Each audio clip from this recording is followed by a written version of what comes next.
नमो अरहंतारं नमो सिद्धारं नमो वारियारं promo वज्रायारं नमो लोये सवसाहुरं शुद्धात्मान्मनेकान्तं साधुमुत्तम मंगलम वंदे संदष्टसिद्ध्यर्थं संदष्टार्थप्रकाशकम् मंगलम भगवान वीरो मंगलम गौतम गणे मुकुंदलम कुंदराज्यो जैन धर्मोस्तु मंगलम नमः श्री वर्धमानाय निर्धूत कलिलात्मने सालोकानां त्रिलोकानां यद्विद्या दर्पणायते मंगलमय मंगलकरण वितराग विज्ञान नमः काहे आते भये अरहंतादि महान।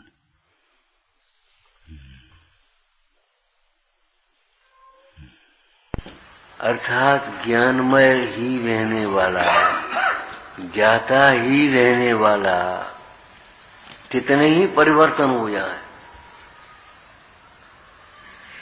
द्रव्यत्व गुण इस वस्तु को जग में पलटता है सदा, लेकिन कभी भी द्रव्य तो तजता न लक्षण संपदा। वह अपने द्रव्यत्व को थोड़ी छोड़ेगा। ऐसे ही कितना परिणमन हो जाए, लेकिन फिर भी ज्ञायक अपने ज्ञायकत्व को नहीं छोड़ता। ज्ञाता ज्ञाता ही रहता है, जीव जीव ही रहता है। जीव कभी अजीव नहीं होता, अजीव कभी जीव नहीं होता। ये वस्तु स्थिति है। इसे समझ करके अपनी दृष्टि बदलना चाहिए। वस्तु नहीं बदलेगी,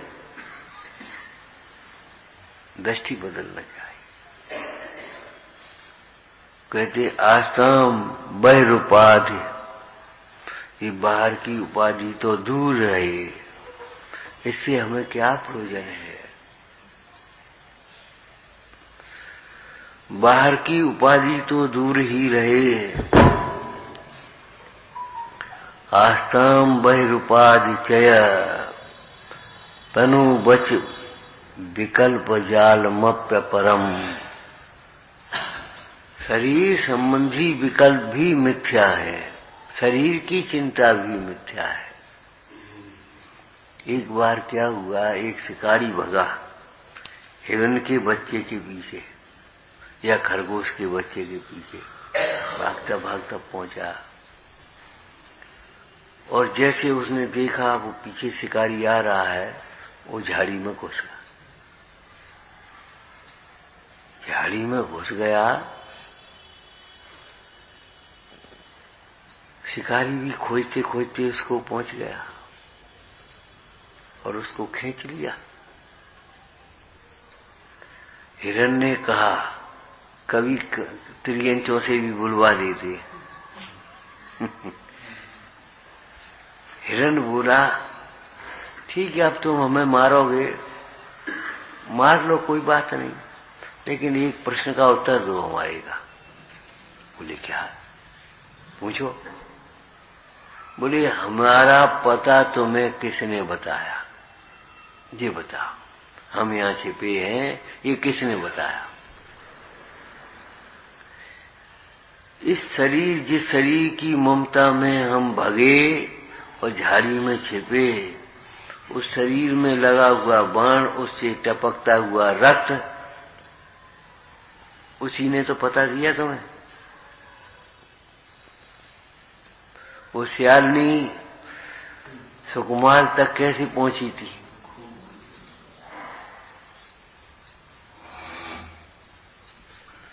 बोले देखो, जिस शरीर की ममता से हम भगे हैं और यहाँ छिप रहे हैं, छिपते फिर रहे हैं, जब वो शरीर का रक्त ही हमें हमारा पता तुम्हें दे रहा है, अब बताओ किसका विश्वास करें, किसका भरोसा करें, किसका आसरा करें, किसकी शरण है? सोचो। अरे शरीर का घात शरीर के लिए, परद्रव्य निकटवर्ती परद्रव्य शरीर है, जिस शरीर में केवल ममत्व ही नहीं है, एकत्व भी है। और शरीर अगर अलग कर दिया जाए माने अलग जाना जाए, अलग तो है ही, तो फिर कोई पदार्थ अपना सिद्ध नहीं होता। ये सारे नाते शरीर के साथ चलते हैं, सारे विकल्प शरीर के साथ चलते हैं। आपको कहा था पहले, देखो शरीर के लिए कपड़ा, कपड़ा के लिए बक्सा, बक्सा के लिए ताला, ताले के लिए कमरा, कमरा के लिए पैसा, पैसा के लिए व्यापार, माने ये सारे संबंध शरीर। एक बड़ी मर्म की बात है, जहां दे अपनी नहीं तहां न अपना को। तो प्रकट जो दे धन धामा, क्यों होए मिल एक सुत रामा, ये तो प्रकट भिन्न दिखाई दे रहे हैं। तो शरीर प्रकट भिन्न नहीं है। अरे भाई शरीर प्रकट भिन्न है, फिर भी उसका संश्लेष संबंध है, और ऐसा लगता है ये शरीर अलग है तो शरीर खूटी पे टांग गया और अपना आकर के आया। नहीं, इतना निमित्त एक संबंध है कि शरीर को पर द्रव्यों के भांति ऐसे अलग नहीं किया जाएगा। शरीर को भिन्न जानने वाले इन संतों का भी शरीर रहता है आयु पर्यंत, भगवंतों के अरहंतों के भी शरीर आयु पर्यंत रहता है।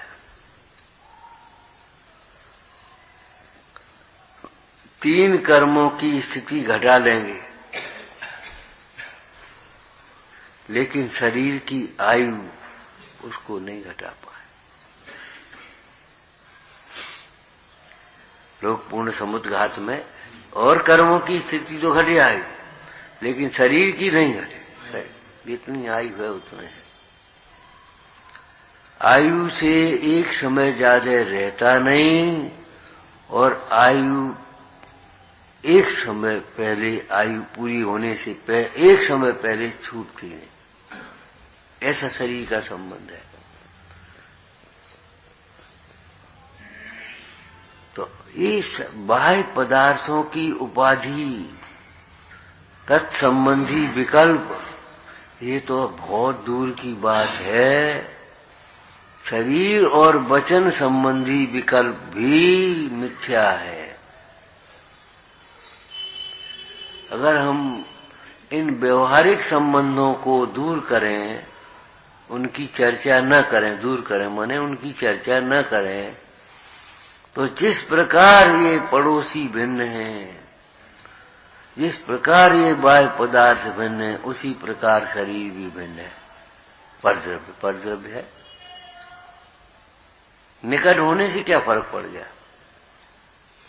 एक चर्चा पहले की थी कि तुम्हारे मकान में ही किराएदार रह रहे ऊपर नीचे, तुम ऊपर रह रहे वो नीचे रह रहे, उससे क्या फर्क पड़ेगा? आखिर किराएदार तो किराएदार है, भिन्न है। तुम्हारे कुटुंबी तो नहीं है, परिवारीजन तो नहीं है, वो अलग हैं। उनसे क्या संबंध? उनका सूतक पातक अलग, तुम्हारा सूतक पातक अलग। क्षेत्र संबंधी भिन्नता को गौण करके भाव संबंधी भिन्नता का विचार करना। शरीर संबंधी द्रव्य अलग है, शरीर का द्रव्य अलग, आत्मा का द्रव्य अलग। शरीर और आत्मा का एक क्षेत्र अवगाही संबंध होने पर भी शरीर का क्षेत्र अलग और आत्मा का क्षेत्र अलग, दोनों अलग अलग। शरीर का काल परिणमन अलग, आत्मा का परिणमन अलग, और शरीर का भाव स्वरूप अलग और आत्मा का भाव स्वरूप अलग अलग।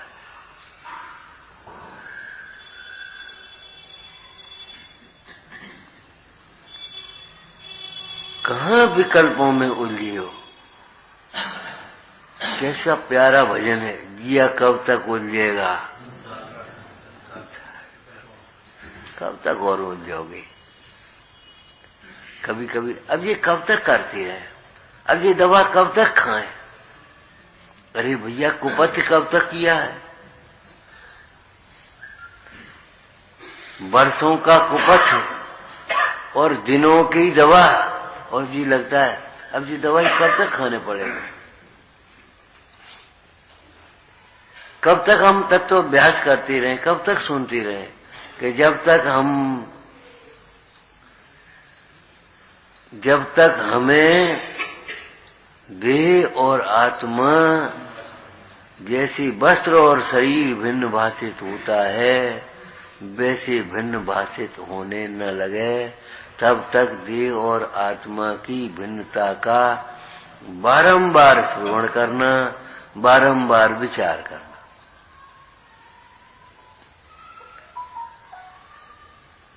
बाह्य उपाधि तो भिन्न, आधि व्याधि उपाधि इन बाह्य पदार्थों की उपाधि है, और इन संबंधी जो विकल्प है वो आदि। ये जो उपाधि है वह मानसिक विकल्पों का निमित्त है, शांति का निमित्त नहीं है।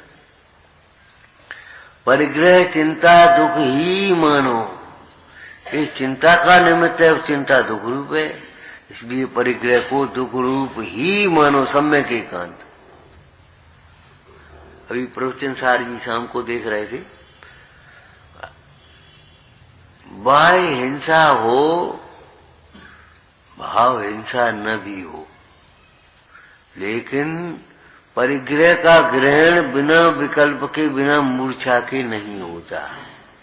इसलिए जहाँ परिग्रह का ग्रहण हो रहा है वहाँ अंतर में राग तो है। साहब सम्यक दृष्टि को राग नहीं होता। अरे भैया सम्यक दृष्टि को राग नहीं होता ये बात ठीक नहीं है। सम्यक दृष्टि को रुचि नहीं है, और रुचि नहीं है तो फिर अनंतानुबंधी का राग नहीं है। लेकिन राग नहीं है ऐसा नहीं है, अगर राग नहीं है तो रागाधिक भाव का भाव करने के लिए वे क्यों संयम को धारण करते हैं? उस अशुभ राग से बचने के लिए क्यों शुभ राग में प्रवृत्ति करते हैं?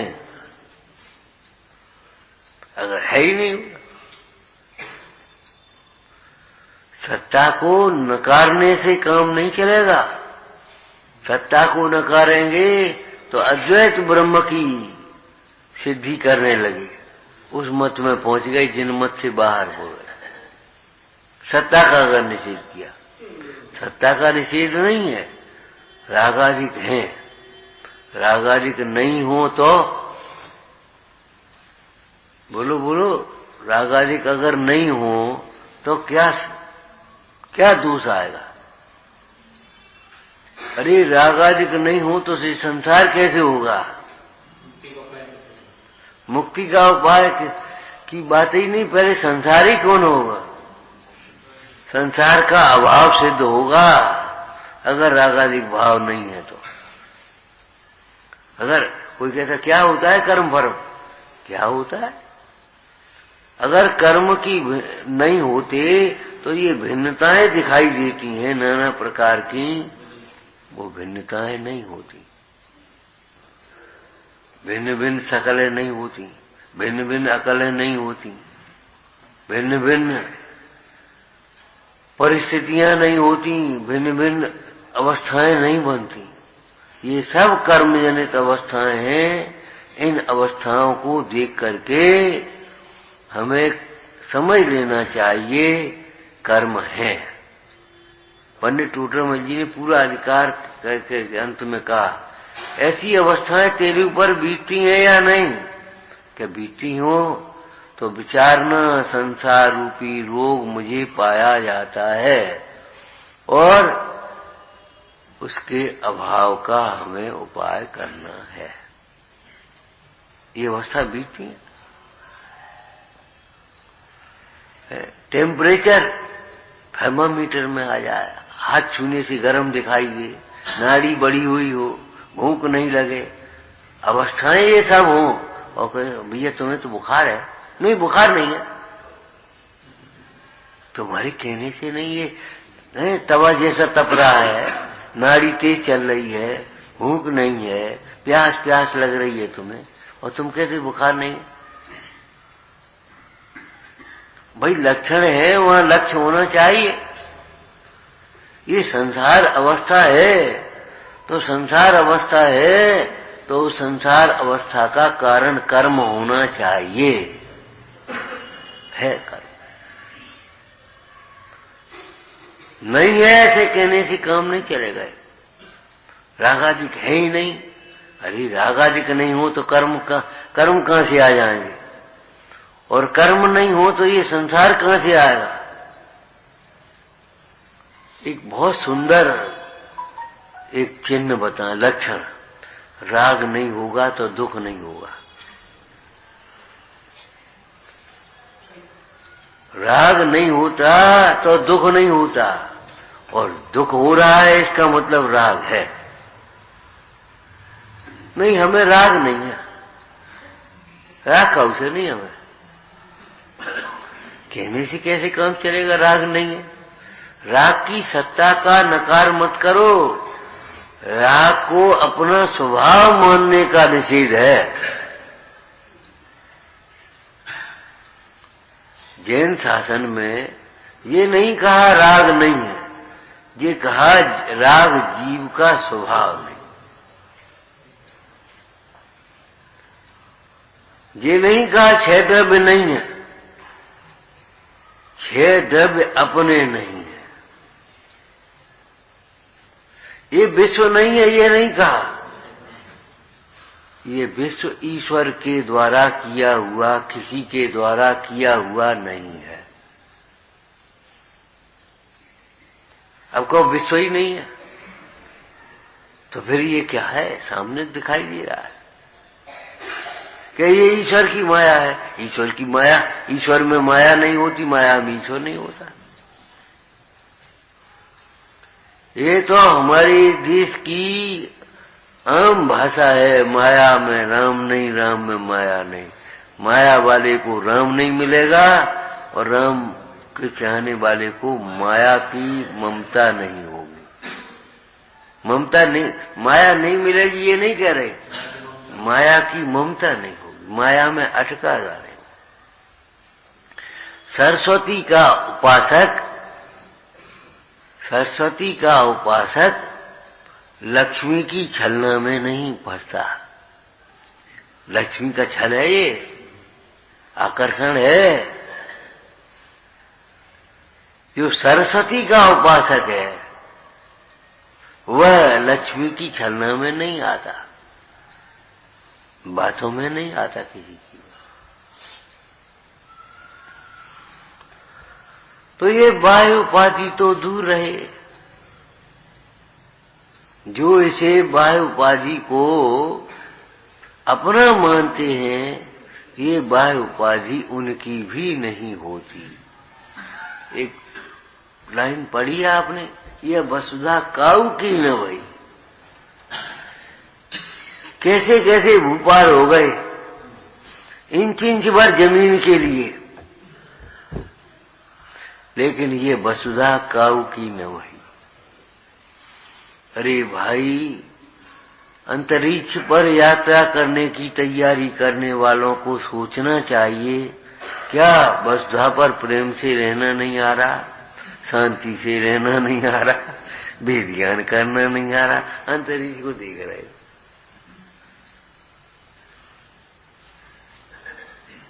इन परिणामों से, इन कसायों से क्या भले नहीं गुस्सा में, यह तो हम घर बढ़िया है, घर पर कछु नहीं बढ़िया। इन परिणामों से घर में भी शांति से नहीं रह पाओगे। ऐसी कसाएं अगर घर पर करोगे तो घर पर भी दुखी होगे। और ये कसाएं छोड़ दो तो घर जाने की जरूरत नहीं है, यही घर है तुम्हारा।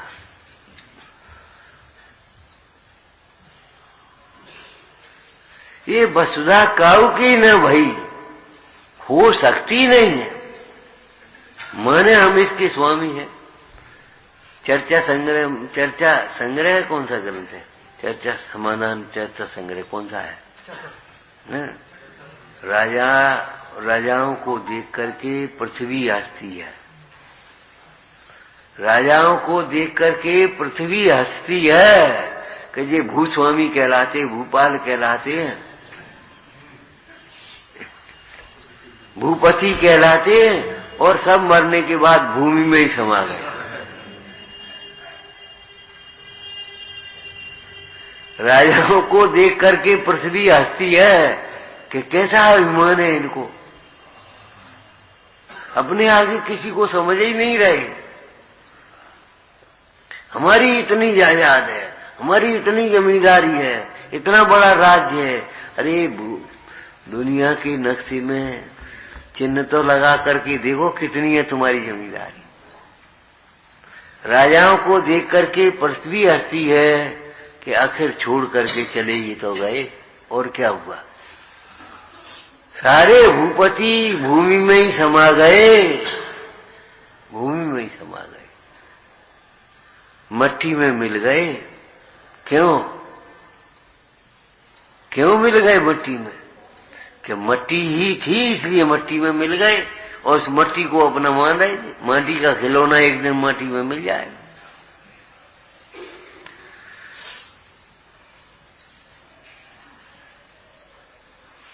वैद्यों को देख करके मृत्यु हंसती है।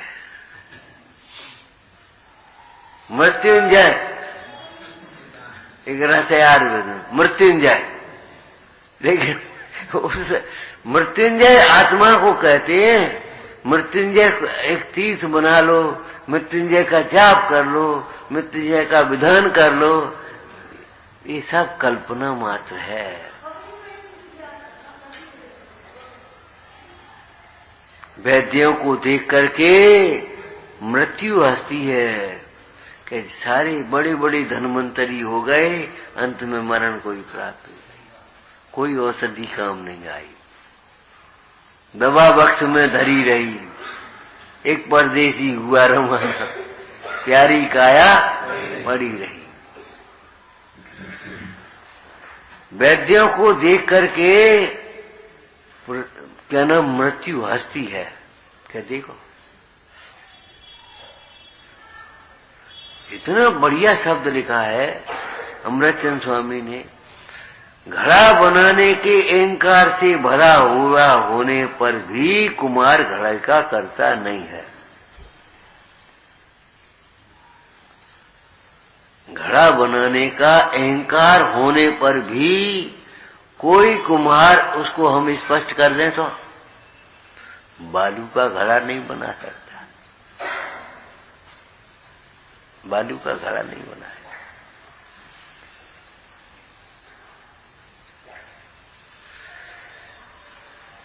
विचार करो, बालू की दीवार पर महल बना रहे, बालू की दीवार पर महल बना रहे, ऐसे बिखर, ऐसे मुट्ठी में बांध दो, लगता है लड्डू सा बन गया। घरौंदे बनाते रहते बच्चे, बन गया घर और जरा सी देर में फूट गया। भैया ये भी घरौंदे ही हैं। वैद्यों को देख करके मृत्यु हंसती है। ऐसे ही आचार्य भगवान अल्पश्रुतम श्रुतवताम परिहास धाम, अल्पश्रुतम श्रुतवताम परिहास धाम। क्या कह रहे मानतुम स्वामी? हाँ बोलो बोलो, हिंदी अर्थ कर दो गद्य में। अल्पश्रुतम अल्पश्रुतम श्रुतवताम परिहास धाम। मैं अल्पश्रुत हूं, बहुत अल्पश्रुत हूं, बुद्धिमानों के सामने हंसी का पात्र हूं।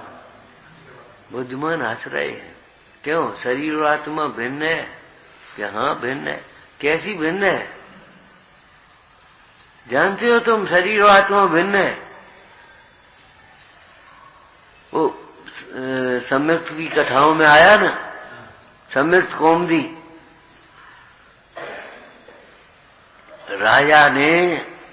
राज्य में घोषणा कर दी।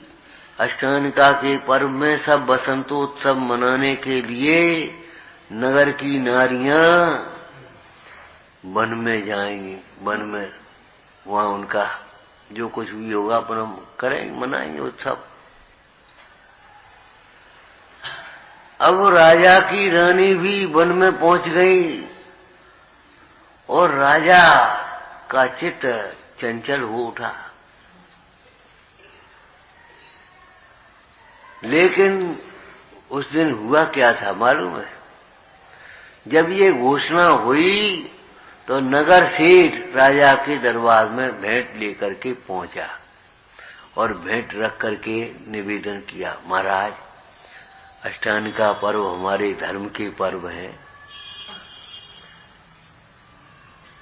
हम आपकी आज्ञा का उल्लंघन भी नहीं करना चाहते और धर्म पर्व में धर्म में अंतराय करने की हमारी मतलब धर्म करने की रात्रि जागरण है चैचालय।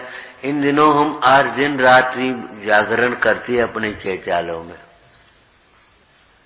तत्व चर्चा करते हैं रानियों के साथ भी। राजा ने सोचा ये सेठ धर्मात्मा है और हमारी आज्ञा का उल्लंघन भी नहीं करना चाहता और ये तत्व चर्चा में विघ्न करना तो अच्छी बात नहीं है। तो राजा ने अनुमति दे दी। तो जब राजा का चित्त चलायमान हुआ तो उसने मंत्री जी कहा हमारा चित्त चलायमान हुआ है। उन्होंने कहा महाराज क्या करते हो, सारी प्रजा के लिए आज्ञा है तो तुम्हारे लिए भी आज्ञा है, इसमें क्या है? छोटे छोटे अरे प्रजा क्या होती है, प्रजा क्या करे? महाराज प्रजा नहीं होगी तो राजा कहाँ होगा? छोटे छोटे तिनकों से बनी हुई रस्सी बड़े बड़े हाथियों को बांध लेती है।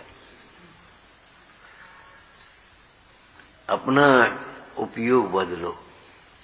अच्छा एक काम करते हैं, अपन वहां चलते हैं गुप्त वेश में। कहाँ? ये सेठ अपनी रात्रि किस प्रकार व्यतीत कर रहा है, किस प्रकार की चर्चा कर रहा है, धर्म की चर्चा सुनेंगे।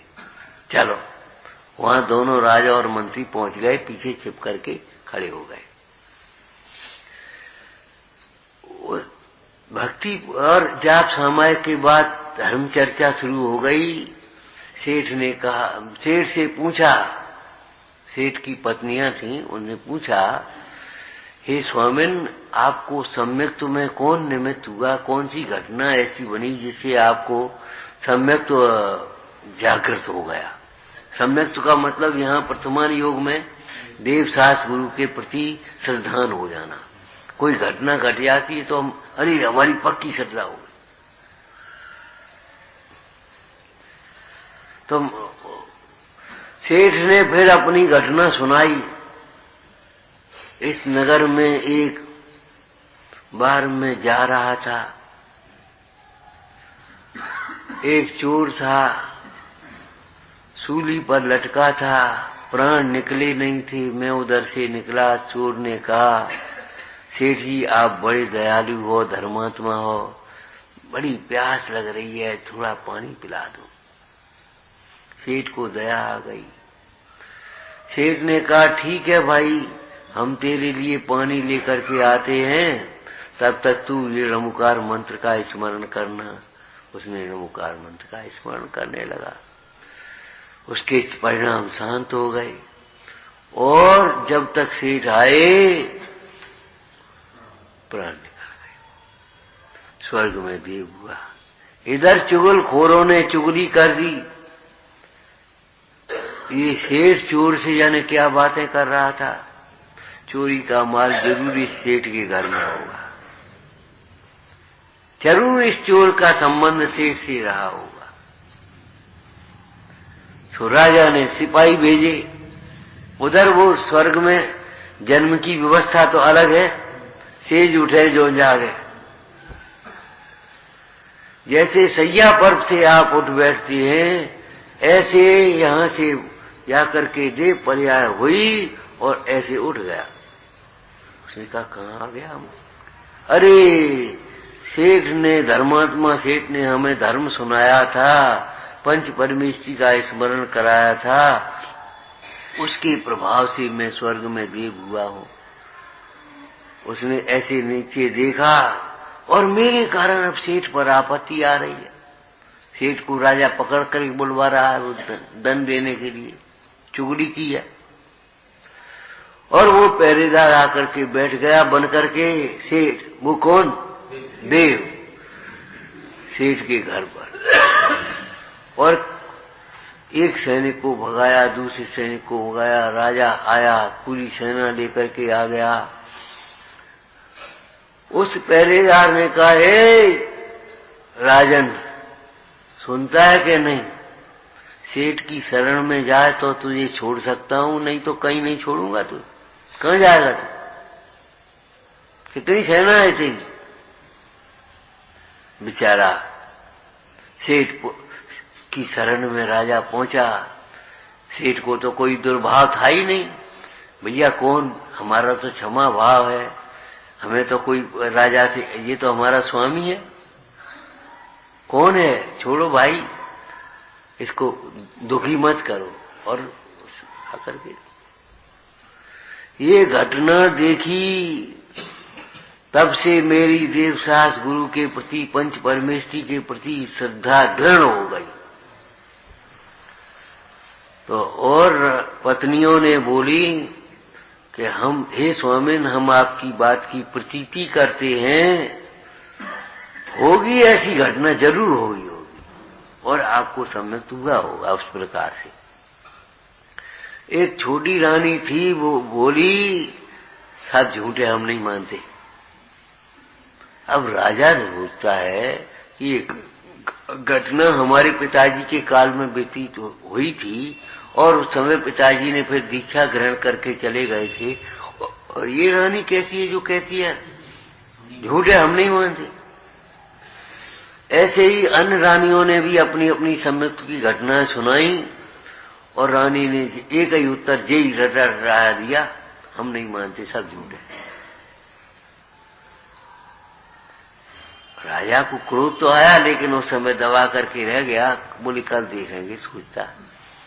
दूसरे दिन राजा सेठ के घर पहुंचा और बोला, अपनी उन पत्नियों को बुलाओ भाई। सब आई। बोले क्यों भैया, ये घटनाएं हम सब नगरवासियों ने देखी हैं और सब हुआ है, तू कैसे कहती है झूठे? बोले हाँ, हम इसलिए कहते हैं, इन्होंने ये घटनाएं देखी, हमने तो सुनी है खाली, और हमारा ऐसा भाव हो रहा है कि हम दीक्षा लेकर के जा रहे हैं। मैंने सुनने मात्र से हमको ऐसा वैराग्य हुआ है कि हम दीक्षा लेकर के जाने की तैयारी कर रहे हैं। और जिन्होंने देखी है, सामने देखी हैं, और तो भी घर गृहस्थी में रचे पचे हैं, धंधे व्यापार में रचे पचे हैं। राजा सोचने लगा, अरे ये तो हमसे, वो शैली अपनाना, आस्ताम, वो क्या नाम, अल्पसुतम सुतुतम परिहासम। कौन ऐसा ज्ञानी होगा जो देह और आत्मा को भिन्न सुन करके, भिन्न समझ करके, नए विभाग से ज्ञान रूप परिणमित न हो जाए। और ज्ञान रूप परिणमित न हो जाए माने ज्ञान के साथ वैराग्य रूप परिणमित न हो जाए। माने हे भगवान, मैं आपके सामने खड़ा और आप जैसा नहीं हो पा रहा हूं, माने अपने स्वरूप में लीनता नहीं हो रही है, इसलिए हंसी का पात्र लिखा हूं, परिहास धाम, श्रुतमताम परिहास धाम। श्रुत का फल क्या है? श्रुत का फल क्या है? श्रुत का फल वैराग्य है। अगर श्रुत का फल नहीं आया तो श्रुत का मतलब क्या हुआ? उस दिन हमने कहा था ना, हम तो ये रोज सुनते हैं और सुनते हैं, ज्ञान सुनी करते रहते हैं। सुनने का मतलब सुना सो समा गया, कहने के लिए कौन रुकेगा फिर? कोई अपने मुंह से ये कह सकता है, हम मौन है, कह सकता है? कह के बताओ। मौन ही नहीं होगा, और मौन होगा तो कहेगा नहीं।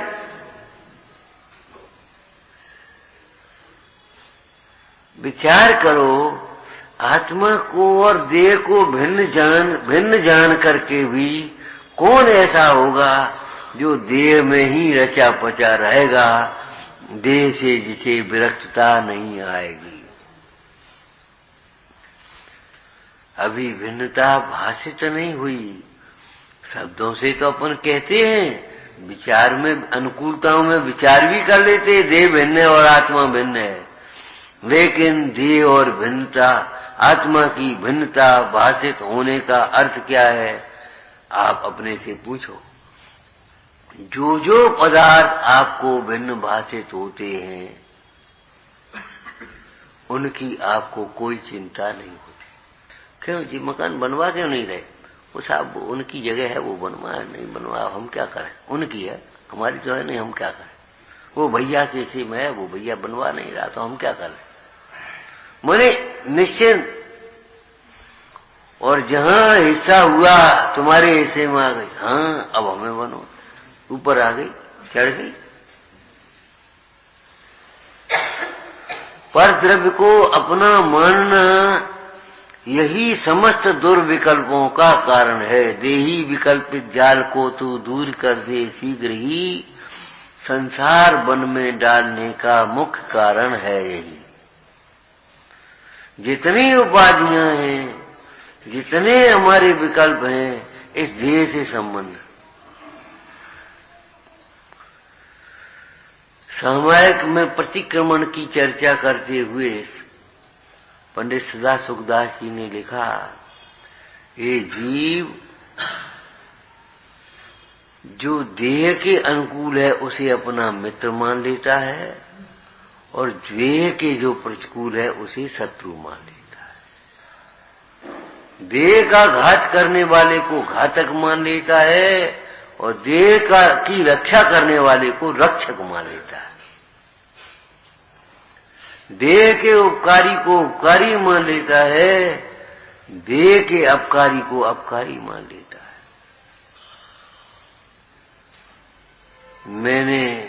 जिसने मेरे दोषों को कह दिया, मेरे गुणों, मेरी प्रशंसा नहीं की, मेरी सेवा में मन प्रवर्तित हुआ, जो मेरे लिए देह के हिसाब से अनुकूल रहा, उसे मैंने अपना मित्र मान लिया, उसे शत्रु मान लिया। अनुकूल प्रतिकूल माने अनुकूल और प्रतिकूल की कल्पना हमारी देह के आधार से हो रही है।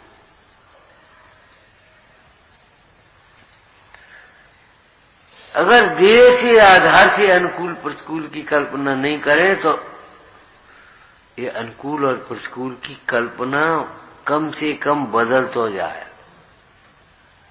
याद है उस दिन क्या कहा था? ज्ञानी को इष्ट का वियोग नहीं होता। ज्ञानी को कभी अपने इष्ट का वियोग नहीं होता। ध्यान रखना, क्या लिखा है ना आर्तजान कि ज्ञानी को अपने इष्ट का वियोग क्यों नहीं होता?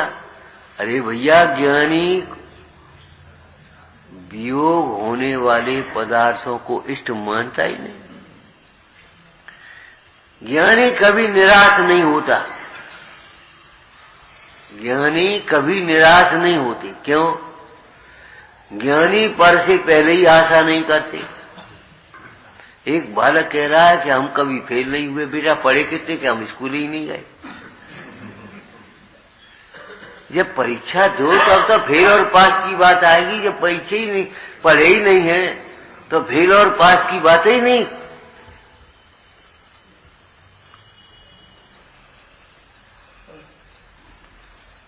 जब संयोगों से आशा करें तब निराश होते। जब होकर निराश सब जग भर से, अब सिद्ध शरण में मैं आया। निराश होकर के क्यों शरण में आया? कि पहले हमारी आशा थी, ये लड़का बड़ा होकर के हमें सुख देगा, ये हमारी सेवा करेगा, हमारे नाम रोशन करेगा, हमारा फलन। आशा है। लौकिक में कह भी देते हैं हमें तुमसे बहुत आशा है। कोई आशा लेकर के जब हम किसी के पास जाते हैं और आशा पूरी नहीं होती तो निराश करके लौटते हैं। जाते समय कैसा चेहरा और लौटते समय कैसा चेहरा रहता है, उन भावों को पढ़ो, सोचो। और जब हम वैसे ही मिलने के लिए चले गए, आशा ले, कहो कैसे आए, कुछ नहीं, वैसे ही मिलने चले आए, दर्शन को चले आए, कोई काम कुछ नहीं। तो आप बताओ, उस समय निराशा होती है कभी हमें? जो पर पदार्थों की से कुछ आशा करता है वह पर पदार्थों की ओर से निराश होता है। निश्चित है, निश्चित। पर द्रव्यों से आशा करने के फल में तुम्हें निराशा मिलेगी ही मिलेगी। और जिसे आशा पहले से ही नहीं है वो निराशा खाएगी। जो कभी जिसको संयोग ही नहीं हुआ उसको वियोग कहां से होगा? जिसने संयोग के काल में ही संयोग को भिन्न जान लिया उसको भिन्न होने का भय कहां से आएगा? समाधि मरण में ये पंक्ति आई है, जो मरण के समय में भिन्न होगा ऐसा शरीर तो मैंने पहले से ही भिन्न जान लिया है, और मेरा आत्मा के ज्ञान दर्शन चैतन्य प्राण वह मेरे से भिन्न होंगे नहीं, इसलिए मुझे मरण का किंचित मात्र भी भय नहीं। कोई चिंता नहीं है, हम हमेशा तैयार हैं। आ जाओ। मृत्यु शरीर का ग्राहक है, आत्मा का ग्राहक नहीं है। मैंने उस आत्मा की शरण ली है, आत्मा को अपना जाना है जो कभी अलग होता ही नहीं, जो कभी मलिन होता ही नहीं। हमको कछु भय नहीं, एक भजन पढ़े होंगे आपने, हमको कछु भय नहीं। क्या आगे बोलो? जान लियो संसार। क्या जान लिया? क्या जान लिया बताओ? कि संसार उसको होता है जो अपने सार से खिसकता है। संसारणम संसारम, संसारणम संसारम।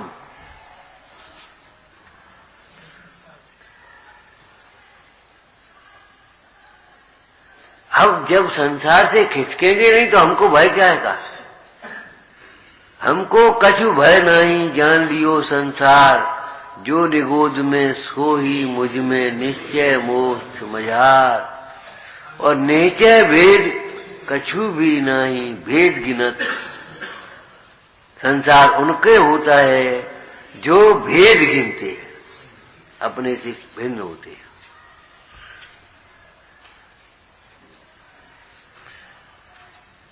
निगोद में, मुझ में और सिद्ध दशा में आत्मा आत्मा ही है, भेद कहाँ है?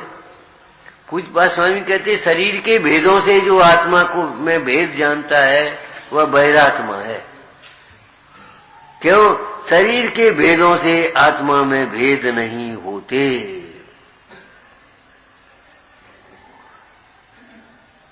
शरीर के भेदों से आत्मा में भेद नहीं होते, भिन्न भिन्न नहीं होते। जिन बच्चों को हम ये सोचते छोटे हैं, अरे शरीर ही तो छोटा है, ये सोचो आत्मा थोड़ी छोटा है। जिन जिन को आप छोटा समझते हो ये सोचो, अगर आत्मदृष्टि से देखो तो कौन छोटा दिखाई देगा? इतने लोग बैठे अपन सब, किसी की कोई भी एक भी इतना भी छोटा नहीं है किसी अपेक्षा। वो अपेक्षा व्यवहार अलग लगा लेना, किसी अपेक्षा। कैसे? अगर द्रव्य को देखें तो सब जीव है, क्षेत्र को देखें तो सब असंख्यात प्रदेश ही है, एक भी प्रदेश कम नहीं है। काल की अपेक्षा देखें तो सब अनादि अनंत है, और भाव की अपेक्षा देखें सब में अनंत गुण है, सब गुणों के समूह है। अब बताओ क्या अंतर है? अंतर यही ऊपरी ज्ञान। ये सब ऊपर ऊपर की डिजाइनें अलग हैं, माल तो एक ही है। ये एक ही भाव, ये हरा कपड़ा, ये लाल कपड़ा, ये पीला कपड़ा, क्या भाव? कि एक ही भाव है। क्यों? कि रंग अलग अलग है, कपड़ा क्वालिटी एक ही है, रंग अलग अलग है। ऐसे ये शरीर अलग अलग हैं, और जो शरीर अलग अलग हैं वो हमसे अलग है। जो अलग अलग हैं, अलग अलग माने भिन्न भिन्न प्रकार के हैं, छोटे बड़े हैं, काले गोरे हैं, मोटे पतले हैं, वे शरीर तो आत्मा से अत्यंत न्यारे हैं। क्या फर्क पड़ेगा इस बल्ब को एक घड़े में रख दें इतने छोटे से में, और एक हॉल में रख दें, क्या फर्क पड़ेगा? हॉल में रखेंगे उसका प्रकाश हॉल प्रमाण, और घड़े में रखेंगे तो उसका प्रकाश घड़े प्रमाण है। लेकिन बल्ब में अंतर क्या है? घड़े में रखने से 100 वाट का बल्ब 0 वाट का नहीं हो जाएगा, और हॉल में लगा देने से बस 0 वाट का बल्ब 100 वाट का नहीं हो जाएगा। वो 0 का है वो 0 का रहेगा, 100 का है वो 100 का रहेगा भाई। ऐसे असंख्यात प्रदेशी आत्मा चींटी के शरीर में हो, चाहे हाथी के शरीर में हो, चाहे 1000 योजन के महामत्स्य के शरीर में हो, चाहे 500 धनुष की ऊंचाई हो। आदिश्वर की ऊंचाई कितनी? 500 धनुष। और महावीर स्वामी अब का फर्क पड़। लेकिन ध्यान रखना, महावीर स्वामी का आत्मा भी असंख्यात प्रदेशी, और आदिश्वर का आत्मा भी असंख्यात। महावीर स्वामी के आत्मा में भी अनंत गुण, और यहां भी अनंत गुण आदिनाथ के में। उनके भी अनंत चतुष्ट है, और इनके भी अनंत चतुष्ट है। ज्ञान अनंत, दर्शन अनंत, सुख अनंत, वीर अनंत। क्या अंतर पड़ेगा? क्या फर्क पड़ता है?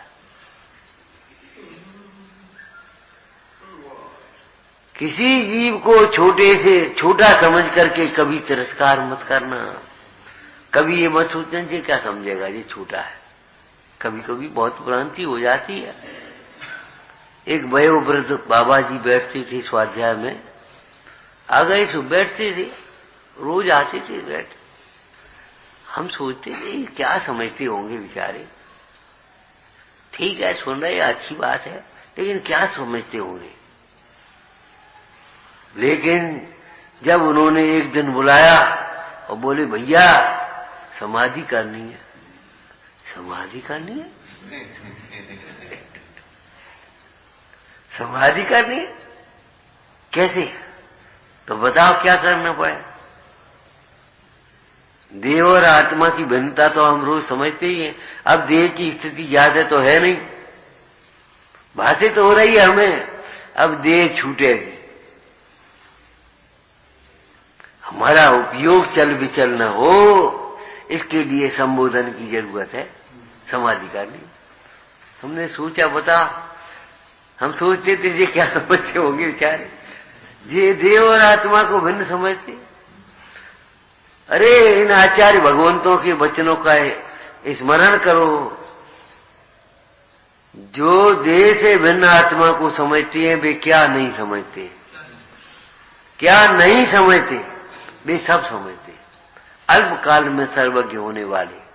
और जो देह से भिन्न आत्मा को नहीं समझते वे क्या समझते हैं, वे भले समझते रहे, हम बहुत समझते हैं, हम बहुत समझदार हैं। भजनकार कवि तो इतने ऐसे शब्द लिख रहे हैं, ऐसी समझ के सिर धूल, धूर माने धूला, ऐसी समझ के सिर धूर। तुम अपने को समझदार मान बैठे हो। देह में रचे पचे।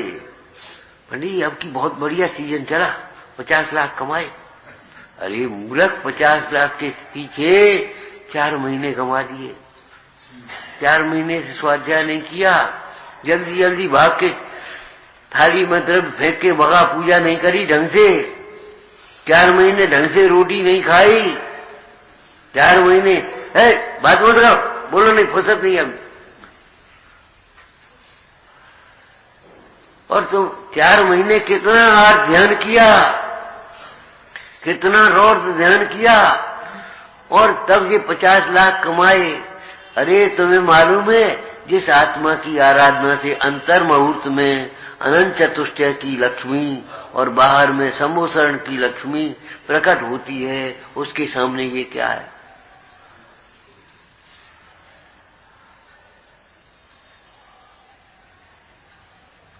कहां अंतर मुहूर्त और कहां 4 महीने? तुम ऐसे कह रहे 4 महीने से। बाबा जी कभी कभी सुना देते थे। एक बार भोजन करने गए तो वैसे ही मन आ गया, तो हमने पूछा, क्या भैया छन्ना मन्ना कहाँ है तुम्हारा, पानी का छन्ना? अब बेचारा घबराया, ढूंढता, अब वो छन्ना तो था ही नहीं। बोले महाराज हमें 4 महीने से नहीं है। अब तुमने चौका लगा रहा है, 4 महीने छन्ना नहीं है तेरा चौका श्राव को लायक नहीं है, त्यागी लायक तो बहुत बड़ी बात है। 4 महीने छन्ना ही नहीं है। क्या भाई 4 महीने से नहीं? क्यों भैया स्वाध्याय अब 1 महीना से नहीं करो। 1 महीना ऐसा समझ दिया जैसे खेल खिलौना हो गया। एक क्षण भी चैतन्य का विस्मरण नहीं होना चाहिए। चैतन्य का विस्मरण ही वास्तव में मरण है, भाव मरण।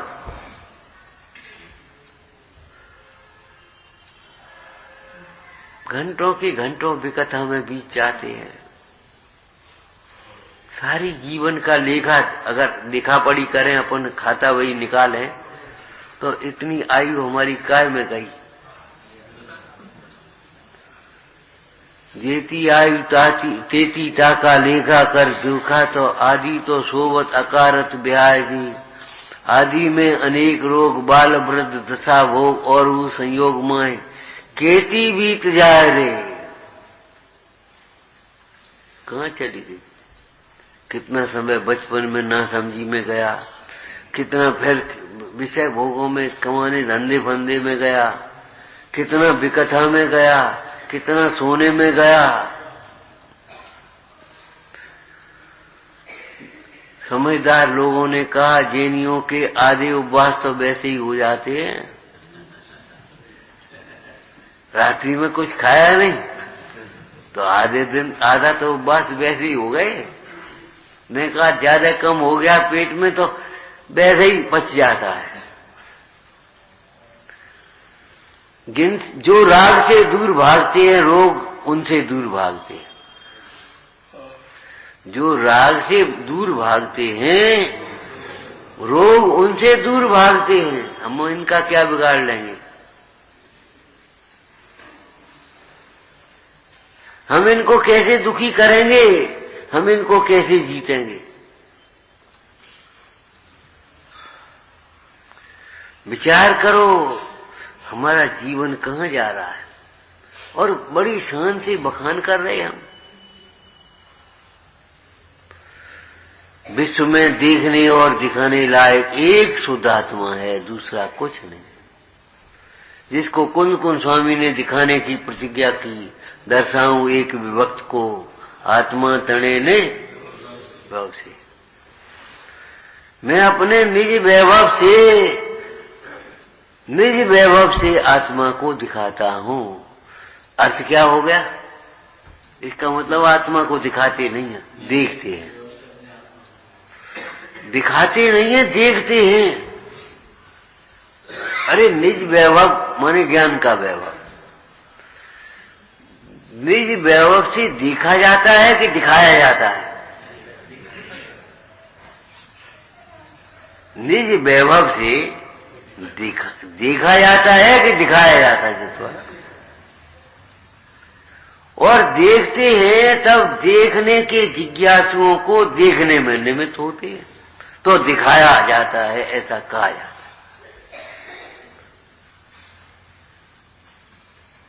विचारना, बिना देखे कैसे दिखाओगे? बिना देखे कैसे दिखाओगे?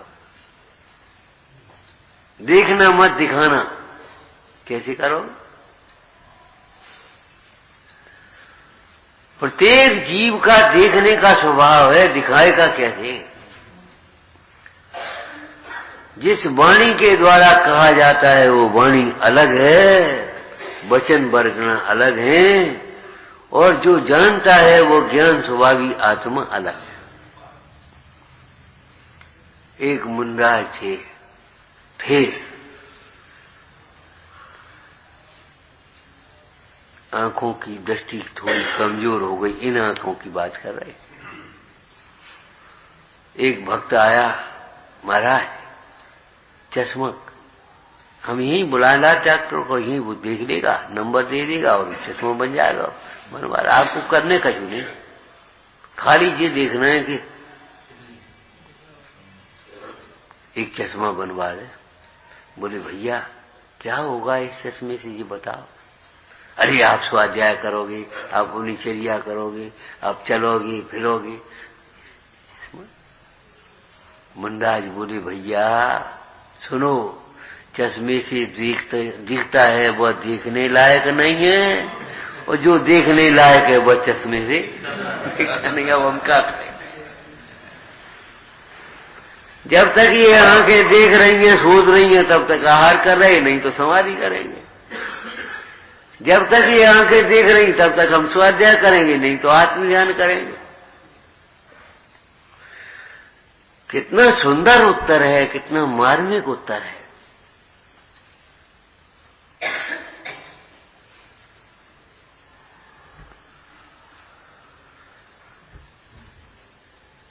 जो चश्मे से दिखता है वह देखने लायक नहीं। चलो देख लो। अरे क्या देख रहे हैं? देख लो क्या देख रहे हैं? चश्मे के भीतर घुसो। जो इंद्रियों से जाना जाता है वह जानने लायक नहीं है, और जो जानने लायक है वह इंद्रियों से जाना नहीं आता। इसलिए इंद्रिय ज्ञान ही है, इंद्रिय ज्ञान का अभिमान मिथ्या है।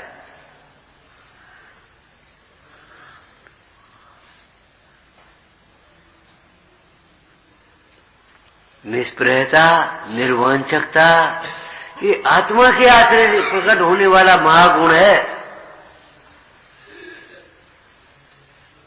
अगर हम शरीर को देखें और फिर कहें हाँ काम तो आएगी, बात आएगी। एक भूला वक्त पहुंच गया, एक 150-200 रुपए लेकर के, महाराज ये रख ले।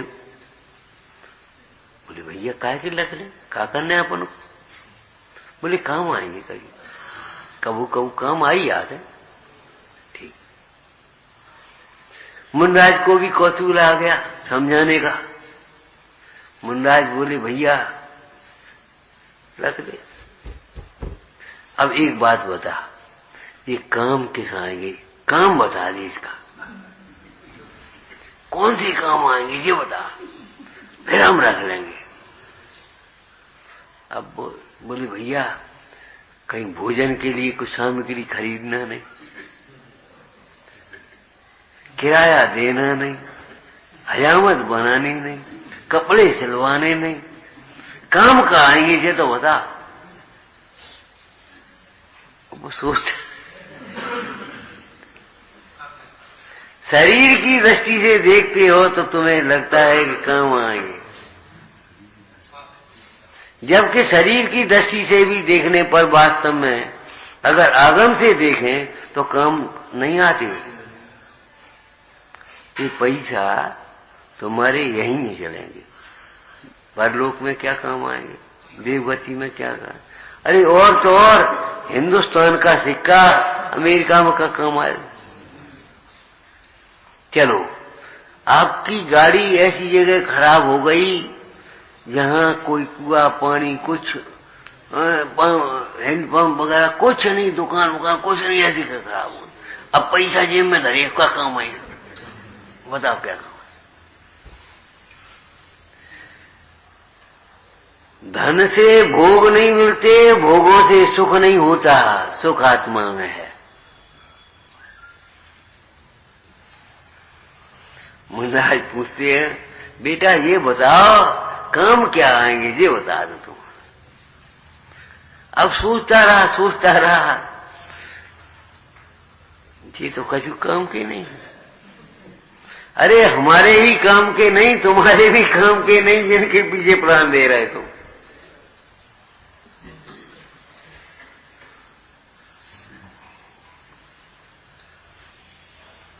तुमने अभी अपना काम ही नहीं जाना। धन का संग्रह करना ये साधकों का कार्य नहीं है। क्या कहा? परिग्रह का संग्रह करना ये साधकों का कार्य नहीं है। साधकों का कार्य तो क्या है? अपने को आप रूप अनुभव करना, किसी प्रसंग में लोभ में नहीं फंसना, विकल्पों में नहीं फंसना। बहुत से आएंगे तुम्हारे पास, कछु नहीं, आपको कछु करने नहीं है, नेक कह दियो ने खाली, आपके प्रभाव से सब काम हो जाओ, आपने कह दियो, करने कछु नहीं आपको। उनने सोची ठीक है, अपनी का हज कई भी में का हज, इनको काम हो रहा तो हो जाए भैया, मंदिर कोई तो काम है, कौन है इनके घर को काम? ठीक है कह दिए। और कह दिया भैया इस मंदिर के लिए, इस जीर्णोद्धार के लिए, इसकी वृद्धि के लिए, हाँ बोलो बोलो बोलो भैया, जी संग नहीं ले आओगे, दुनिया की बातें करें, बोलो क्या कह रहे, बोलो भाई। और हो गया इकट्ठा चंदा खूब। अब वे तो रखेंगे नहीं, बाबा जी तो रखेंगे नहीं, अब क्या करेंगे? रखेंगे तो जे या जे। अब जिन्होंने वो आप हमने तो आपके कई विष दी थी, और बिना तो ऐसा करो, अच्छा भैया बुलाओ ने, और फिर हिसाब कहाँ है तुम्हारा? महाराज काय को हिसाब साहब क्यों? अच्छा हटाओ इसको बना दो। काय में चले गए महाराज ने कुछ कह दियो, बस आपकी क्या हर्ज है?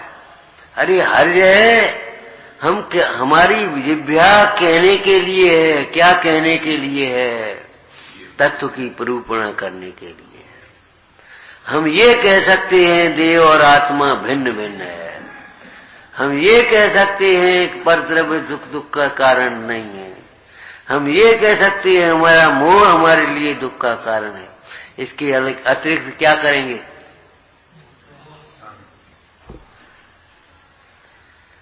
आगम के विरुद्ध एक भी वचन नहीं बोलना। कल पढ़ रहे थे, एक महाराज जी थे, शांत हो गए, तो जब सभा को संबोधित करें तो एक संबोधन बोलते थे, महान भाव, महान भाव।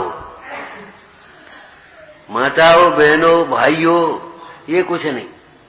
तो एक जने ने पूछा, महान भाव क्यों बोल रहे हो आप? अरे भाई ये आगम का शब्द है, हमारे श्रावकाचार में मेढक को महान भाव कहा। महान है जिनके भाव, महान भावों का। देखो हम त्यागी आदमी, हमारी कोई माताएं बहनें तो होती नहीं, ये रिश्ते सब हम पहले ही छोड़ चुके। अब हम कैसे संबोधन करें माताओं बहनों भाइयों, बड़े को फिर छोटे को, और जिन इनके लिए कछु नहीं कही, उनके लिए कछु नहीं कही। अब हम कहें वयो वृद्धो, बच्चों, प्यारे बच्चों,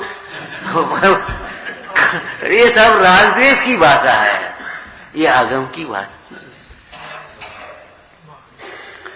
माने भाषा में भी हमें बहुत विवेक रखना चाहिए। आगम के अनुकूल कह दे, अरे कहे तो तब दें जब हमारे पद के अनुकूल हो, आगम के अनुकूल हो, इसके कहने से उत्थान हो, आत्मा की ओर हमारी परिणति बढ़े, हमारी साधना बढ़े, आराधना बढ़े, यह हमें इष्ट है।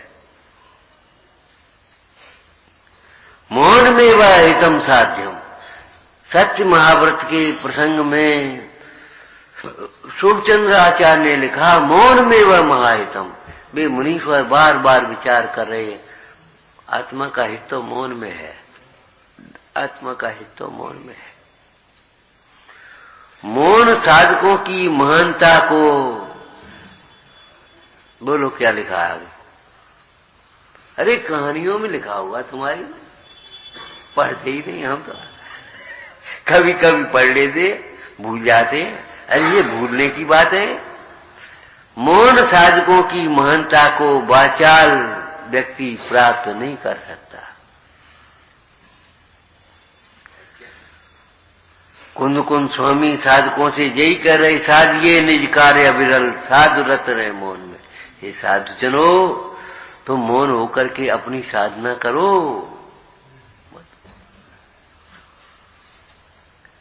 उपदेश का कार्य भी आचार्यों के लिए है, उपाध्यायों के लिए पढ़ाने का कार्य है। साधुओं को मन दे करके अपनी साधना करो, हमें कर लेने दें तुम्हें।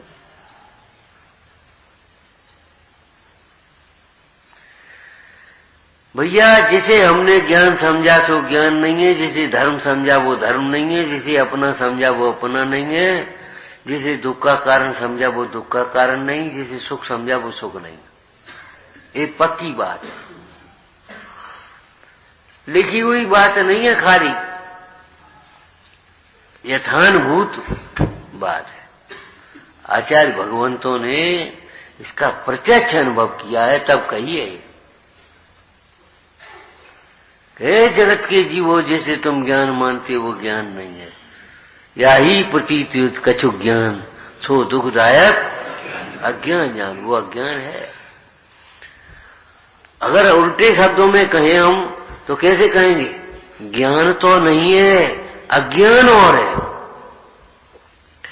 सड़कों पर जगह जगह स्पीड ब्रेकर लगा दिए, ये साधक तो नहीं है, उल्टी बाधक है। बेर रोको, बेर बढ़। साधक तो नहीं है, बाधक है उल्टी। ऐसी ज्ञान तो नहीं है, उल्टा अज्ञान। ज्ञान का मद है। इस अज्ञान को ज्ञान मानने के कारण न जाने कितने जीव संसार में भटक रहे हैं। इस अज्ञान को ज्ञान मानने के कारण न जाने कितने जीव भटक रहे संसार, और सोच रहे हम तो ज्ञान का अभ्यास कर रहे हैं, हम तो ज्ञान, हमें तो बहुत ज्ञान है, इन्हें तो बहुत ज्ञान है। अरे वो ज्ञान किस कार्य का जो अपने को नहीं जानता, जिस ज्ञान से सुख न हो, वह ज्ञान ज्ञान है। अगर उसे भी ज्ञान कहेंगे तो अज्ञान क्या करवा? जिसे हम सुख मानते हैं उसे सुख मान करके न जाने कितने जीव भटक रहे हैं, अपने सुख से दूर हैं। और जब तक ये मान्यता नहीं आएगी ये सुख सुख नहीं है, तब तक उस सुख के सन्मुख नहीं हो पाएंगे, कभी उपयोग अंतर्मुख नहीं होगा। इंद्रिय ज्ञान को ज्ञान मानने वाले, इंद्रिय सुखों को सुख मानने वाले,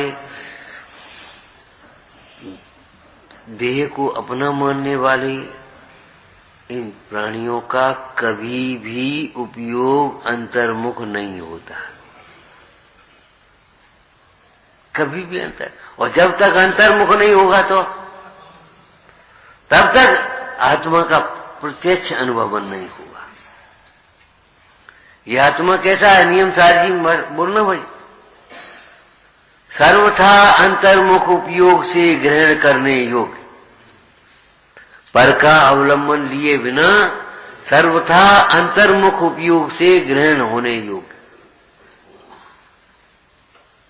इतना भी अगर बाहर बहिर्मुखी उपयोग रहा, 5 टनक सी टन में साल है, इतना भी विकल्प अगर रहा तो निर्विकल्प नहीं हो पाएंगे। पदार्थ चाहे कितने बने रहे, और पदार्थ ज्ञान में भी भाषित होते रहे, लेकिन तत्संबंधी अगर विकल्प रहेगा तो भीतर उपयोग जाएगा ही नहीं, वहीं अटका रहेगा। इसलिए आचार्य भगवान बारंबार इस कथन को करते हैं, देह तुम नहीं हो, आत्मा सदा दर्पण के समान निर्मल है, और जो आत्मा के आश्रय से रहते हैं वे निर्मल